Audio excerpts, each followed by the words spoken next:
tough choices today, and thank you for coming to this presentation. My name is J.J. Sherman. I'm a business attorney and an entertainment attorney.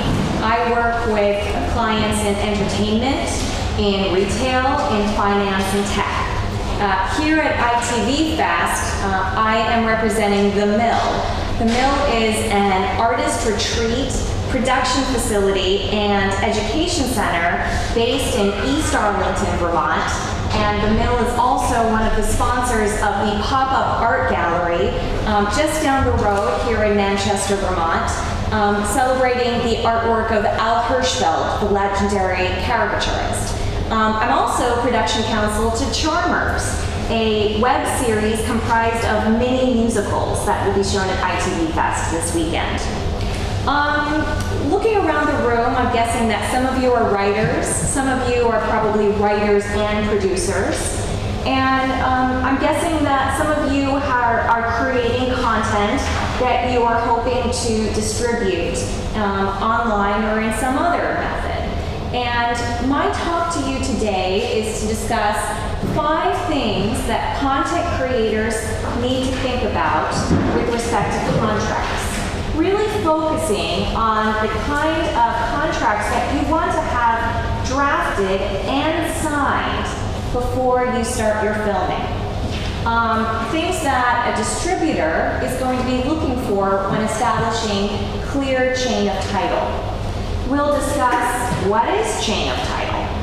We'll discuss copyright registration, talent agreements, music agreements, and also location agreements. And I've provided some handouts for you to be able to follow along and take some notes. Now, a word of caution. This presentation is provided on a very introductory level. For those of you who are seasoned content creators, this will be a refresher. For those of you who are beginners, this is an introduction. I see it as all of you becoming informed producers, informed consumers. But this is not a substitute to getting your own production counsel when it's time for you to create and produce your own TV show. And in addition, because I am a lawyer, I have to provide this legal disclaimer. This is not legal advice. No attorney-client relationship is created by virtue of this talk. This is truly for informational purposes only. With that big legal disclaimer out of the way, let's begin. Chain of title. When you're looking to distribute your content, your television show, the first question that they're going to ask you is, who owns the right to your show? And hopefully the answer is your production company. What they mean is that the distribution company, the distributor, is going to want to know who owns the copyright to your script, who owns the copyright to your filmed content, and have you received releases from all of the third parties who otherwise would have proprietary rights to portions of your film content. Now, the first point that I want to focus on is probably the most important point that I'm going to come across today. If you remember nothing else from this entire seminar, please remember this. Always obtain signed agreements before you start filming. Get those signatures. In Hollywood, entertainment contracts can be short form. In fact, a lot of them look like deal memos. They don't necessarily even look like formal contracts. Do not be fooled by the informality of the drafting. These are contracts and they need to be signed in order to be enforceable. You might be sitting back thinking, but this person's my friend. Why do I need to get a signature? Come on, we've known each other for years. We've done deals together for years. I can rely on a handshake. You can't. You need a signature. Because all of these entertainment contracts, even the informal ones, will generally include a general release, where the party providing the services will say, yes, and I provide a release to you, waiving all of my rights into the project, and I'm assigning any rights that I may have had over to your production company. If you don't have that signature in place, then a distributor who's looking at your deal might say, well, this release isn't enforceable against that third party, and there is a potential claim from that third party later on. And the last thing you want is to wrap up your filming and then have to chase down a signature from someone who's worked on your project. They will probably have moved on to the next project or the project after that. They may be halfway across the country or halfway across the world. It behooves you to get signatures before you film. This might seem like common sense, but I will tell you that years ago I was representing a production company, and they were interested in buying some assets from another production company that had a very lucrative contract with a television studio to produce reality television. There was a very hot reality TV show that was on TV, and my client wanted to buy that contract. Well, we looked at the contract, and it was a very intricate deal memo, but guess what? It wasn't signed. It wasn't signed by the television studio, and ultimately my client walked away from the deal because we advised them it wouldn't be enforceable. This is all preventable. Get those signatures. Let's talk about work for hire. Under U.S. copyright law, the employer is considered the copyright owner of any works that are made for hire, and the employee has no right into that copyrightable work.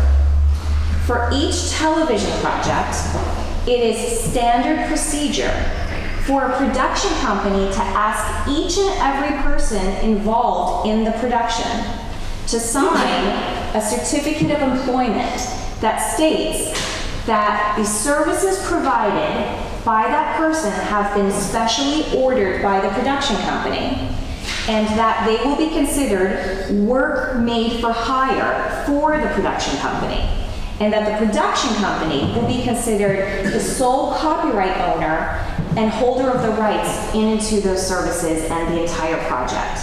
This goes from the head writer down to the production assistant, down to the production intern. If you turn to the handout that I've provided you, you'll see a sample certificate of employment that would be relevant to any television project. It can be relevant to your indie project. It can be relevant to something that you would be working on for a studio.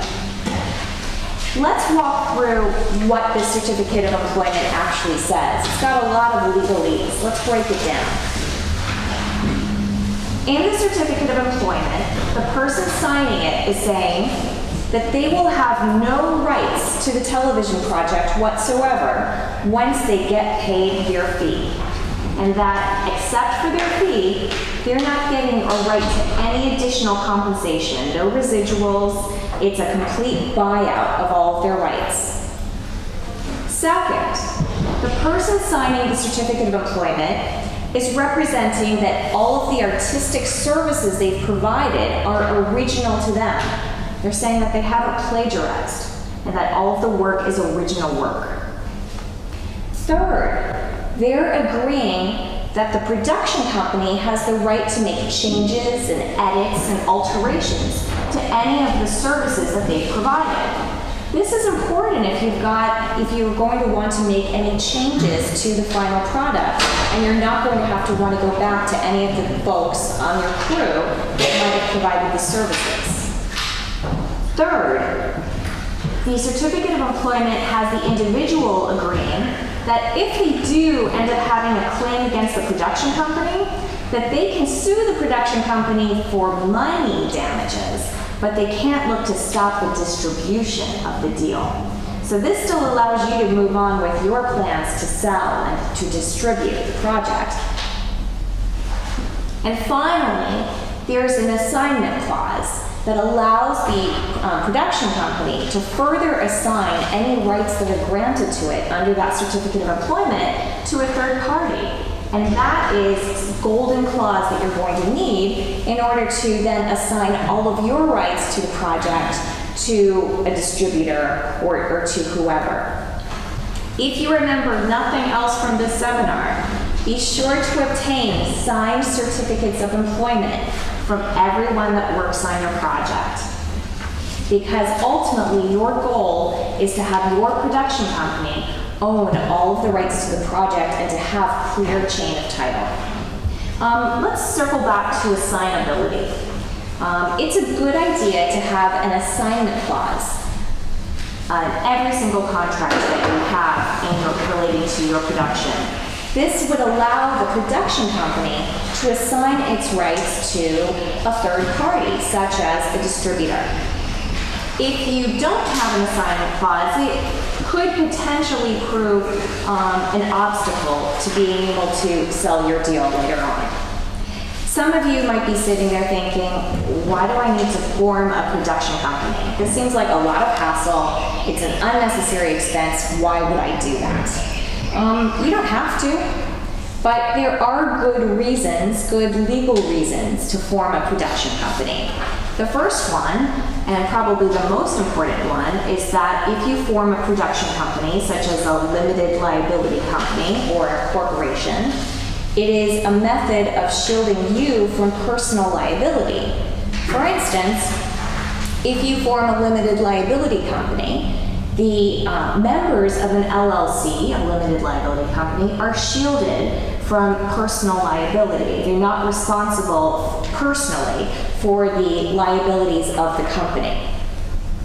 If you own a house or own a car or have money in the bank, you might want to be shielded from personal liability. Second, if you are looking to sell your project, it is just a lot easier to have all of the assets relating to that project in one place. If they're parked in your production company, it's easier to assign everything from that production company, and distributors might be looking for that. Going back to assignability, if you've started your project already and have done some contracts in your own name, it's not a problem. Just assign them over to your production company once it's formed. All right, let's move on to the next point. We've covered chain of title. Let's talk about copyright registration. Part of creating proper chain of title is also registering your work with the U.S. Copyright Office.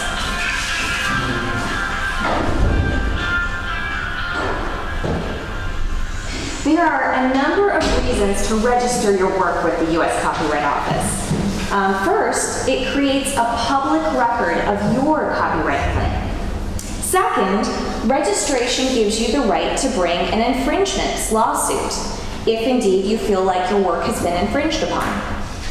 Third, registration gives you the right to seek statutory damages and attorney's fees if you are seeking an infringement lawsuit.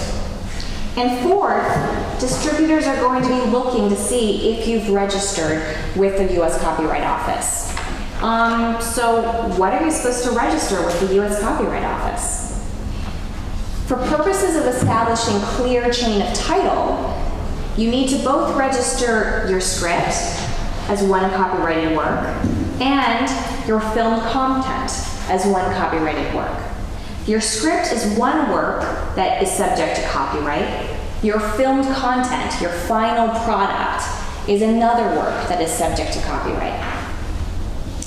Since we've got a lot of writers and co-creators in the room, I would like to take a minute to talk about joint works. A joint work is a work prepared by two or more authors, with the intention that the contributions be integrated into one work. A joint work can be created even if the work is unequal. So if you've got a writing team and one person does most of the work but another person adds a little bit, it could still be considered a joint work. Just by show of hands, how many people in the room have worked with a writing partner at one point? Okay. How many of you have thought about the consequences of creating a joint work? Okay. I'm glad to see so many hands. Excellent.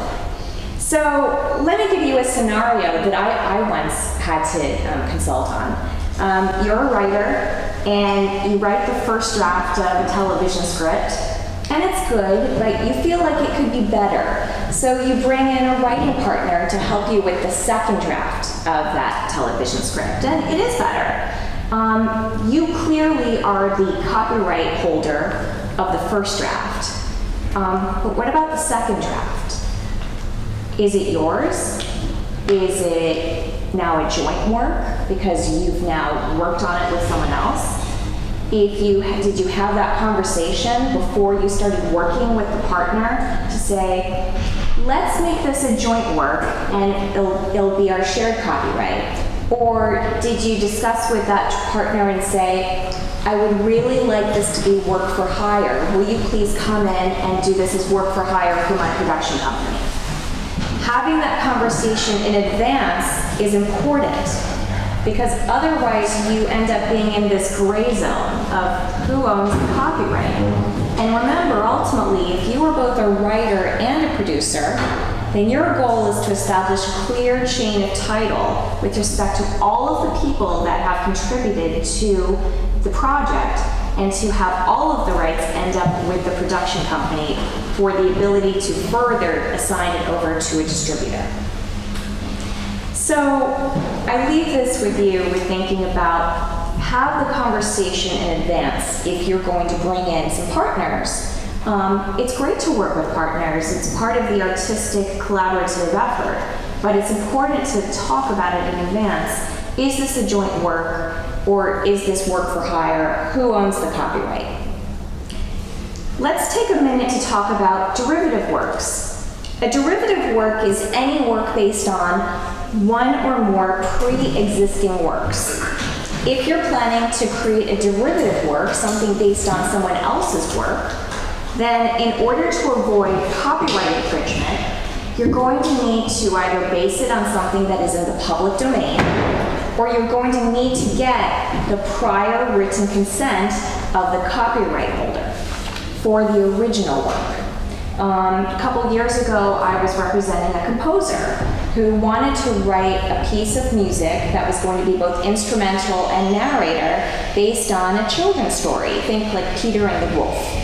But it was based on a children's book that was under copyright. So the composer had to go back to the copyright holder, who happened to be the author, and ask for permission to create the derivative work. This is another piece of paper that your distributor will be looking to see to establish chain of title. And before we leave the subject of copyright registration, let's take a minute to talk about the difference between registering your work with the U.S. Copyright Office and registering your work with the Writers Guild Association. Now, some of you may or may not know this. You don't have to be a member of the WGA to register your work with the WGA. It is a good idea to do that. It is not an alternative to registering with the Copyright Office. You should do both. When you write your television script, or even your pilot, okay, in addition to registering with the U.S. Copyright Office, send in a script to the WGA. And it doesn't provide any additional legal protection to register with the WGA. But what it will do is it will put a timestamp on when you created the work. It is a record with a neutral third party as to when you created the work and the expression of your idea. And that's important if there's later a plagiarism dispute. You can say, oh, I did this years ago. Look at when I registered it with the WGA. Look at when I registered this with the U.S. Copyright Office. All right, so now I'm going to move on to talent agreements. I have a question. I heard years ago that you can mail a copy of your script yourself, unopened, like a certified letter, and if there ever was a dispute, it could be opened in a court of law or something. People do that as well. Certainly, that's another way to do it. It's another method. But again, it's because the U.S. mail would be considered a neutral third party. Okay. And I'm happy to take more questions after the formal presentation. So moving on to talent agreements. Part of creating proper chain of title is also having signed agreements in place with respect to all of your talent. your actors, your directors, your writers, your designers. The scope of all of those terms is really outside the scope of this seminar, but I've included it here because it's one of those pieces of paper that you will want to have before you film.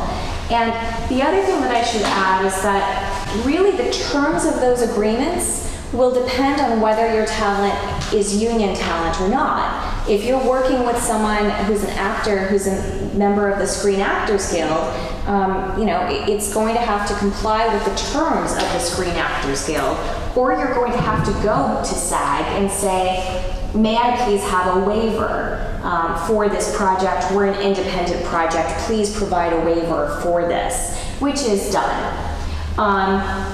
But as you put together your list of all the contracts that you need in place, just remember the ultimate goal is to get clearances and waivers from all of the people who otherwise might have proprietary rights in the project, and to get all of the rights in your production company. Let's move on to music agreements. Okay. How many of you have licensed music or hired a composer to write music for your projects? Okay. So part of creating proper chain of title includes obtaining signed releases from the rights holders to everyone involved in the music side of your television show.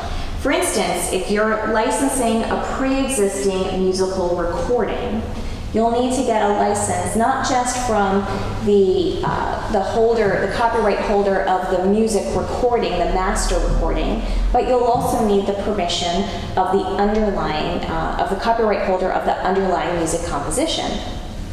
Let's take a moment to talk about composer agreements.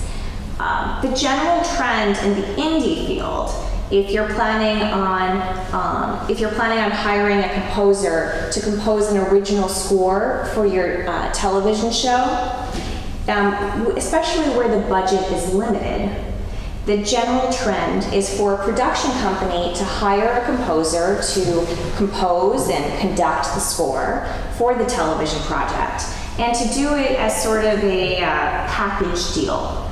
And here, it's slightly different. It's not work for hire. Instead, the production company says to the composer, you keep the copyright. Keep the copyright in the music. Keep the copyright in the master recording. But grant me, production company, an irrevocable, perpetual license to use this music in my television show. And promise me that you're not going to let anyone else use this music for this period of years.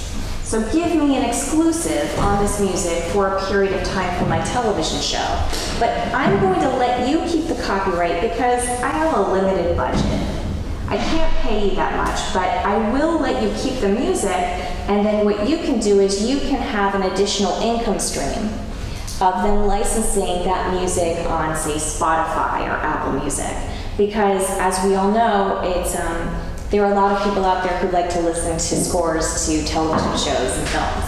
It's another method of income. So this is slightly different. It's not work for hire, but the chain of title is properly created because you would have a license that would be perpetual and irrevocable and exclusive for a period of time. Now, let's go back to music rights and synchronization licenses. Let's say you wanted to license music that, say like an existing song, but you wanted to create your own new recording of that song, then you would go to the copyright owner of the musical composition and you would ask for a music rights and synchronization license to be able to record, perform, and then synchronize that music to your picture. And let's say you wanted to license the right to use an existing recording, then you would go to the record company that holds that recording and ask for a music rights and synchronization license. But it wouldn't be sufficient just to get the right of the record company. You would also need the right of the copyright holder to the underlying musical composition. And of course, if you're planning on using any music that is performed as part of an original score or is performed as part of a recording of a song for your show, then you would need to get performers releases. So any musicians, any singers, any engineers, any conductors, anyone who's mixing, they all need to sign releases where they assign all of their rights in the performance over to you, production company, or if the copyright's going to be held by the composer, they're assigning the rights over to the composer. Okay, so we've gotten now to location agreements. Part of creating proper chain of title includes obtaining signed releases from the rights holders to all identifiable products, locations, characters, and names. I like to break this down into a couple different pieces. The first would be depiction releases. Let's say that you're going to write a television show that is based on a real life person. And maybe you want to use their name, maybe you want to use a fictional name. That's great. Get a depiction release from that person that allows you, production company, to go ahead and actually depict them in your television show. It would give you permission to use their life story or their name, and where they would waive their right to privacy and their right to publicity. And if you're looking to take some artistic license with respect to their life story, based on a true life story, but not necessarily their exact true life story, you would include an embellishment clause that allows you to embellish, dramatize, or fictionalize their story. If you're planning to film on location, maybe this lovely Factory Point store, or if you're looking to film somewhere else, you would need to obtain a location agreement. Now, this includes if you're just filming at your friend's apartment. It includes if you're filming at the restaurant that you've been going to since you were 22. It includes any place that would be a physical location and where it's private property. With public property, there are different rules. I'm really focusing on private property for purposes of this seminar. The location agreement is really very simple. It's 1 or 2 pages. It has a description of the property. It has a description of when and where you're going to be filming. It has a description, it has a very clear statement that you have the right of access to come onto the property. That's important because you don't want there to be a claim after the fact that you were trespassing. And it has a very clear statement of what you're going to do. We're going to rehearse and film this project currently known as Charmers. Or we're going to gallop across your field. You have to be very specific about what you want to do in your use clause. And if you're planning on making any alterations to your space, let's say that you want to turn your friend's apartment into a sci-fi environment, you would want to have a clause in there that allows you to make alterations to the space. And probably the property rights holder will say, okay, I'll let you do that, but you have to agree to restore it after the fact. And if they've been burned in the past, they might even actually ask you for a security deposit to ensure that you restore the place after the fact. And in addition, you would probably want to have some sort of statement that you are not required to depict the place exactly as it looks. So again, it's sort of a nuance on the embellishment clause. Okay. Let's talk about artwork releases.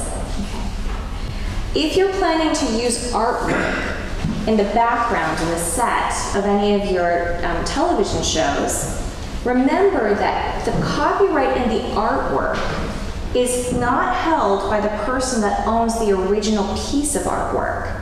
It's held by the copyright owner in the artwork. So let me give you an example. Take an Al Hirschfeld caricature. If I was a producer and I wanted to hang an Al Hirschfeld original in the background of one of my television sets, I would not be able to go to the owner of the Al Hirschfeld original and say, oh, can I borrow that from you? Instead, I would have to go to the Al Hirschfeld Foundation for permission to be able to do that, because it is the copyright owner in the artwork, not the original piece, but the actual creation, that has the right to public display.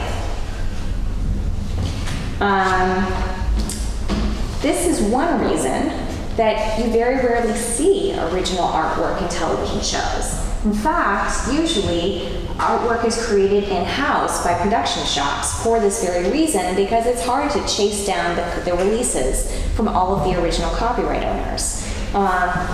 Years ago, when I first started my law firm, I got a call from a well-known art gallery in New York City, and the owner said, JJ, we just got a call from this television show, a really well-known TV show that filmed in New York, and they would like to use our art gallery as the background for one of their party scenes. It's going to be, 2 days. Is that okay? And I said, well, that sounds really glam. But in order to do that, you would have to go and get the written permission from each and every artist who's currently displaying in your gallery, because those artists have the right of public display. Needless to say, it didn't happen, but that's something for you to take away. If you're going to have a friend who's, you think they have amazing artwork, it's not a problem. Just have them provide an artwork release that gives you permission to display the artwork in your television show. Okay, let's move on and to product placement releases. Now, if you're planning to use any identifiable products in your television show, you're going to need a product placement release from the companies that own the rights to those products. These days, product placement has become so common in commercial television, right? In fact, so much content is created specifically as product placement. But if you're an independent producer, you might want to avoid that. You might want to avoid the headache of having to chase down a product placement release. And if that's the case, just be very careful about not using any brands that would be identifiable. For instance, a while back, I was representing a producer who was filming a pilot episode, and one of the segments took place in a toy store located in Williamstown, Massachusetts. And the producer got the permission of the toy store, they signed a location agreement, but it would have been insane to have to go and ask Mattel for the right to show Barbie. So what the producer did was the producer simply showed the toys generally, but filmed it in a way so that you would not be able to see any identifiable brands. And that's something to take into consideration. That concludes my formal presentation. I'd like to, again, thank each and every one of you for coming. Please keep the handouts as a resource, especially the Certificate of Employment. And obviously, I'd like to thank ITVFest for this opportunity to speak. It's been a delight to be invited. I encourage each and every one of you to connect with me on LinkedIn, JJ Sherman. And, I'll be happy to remain to, answer any questions that you might have.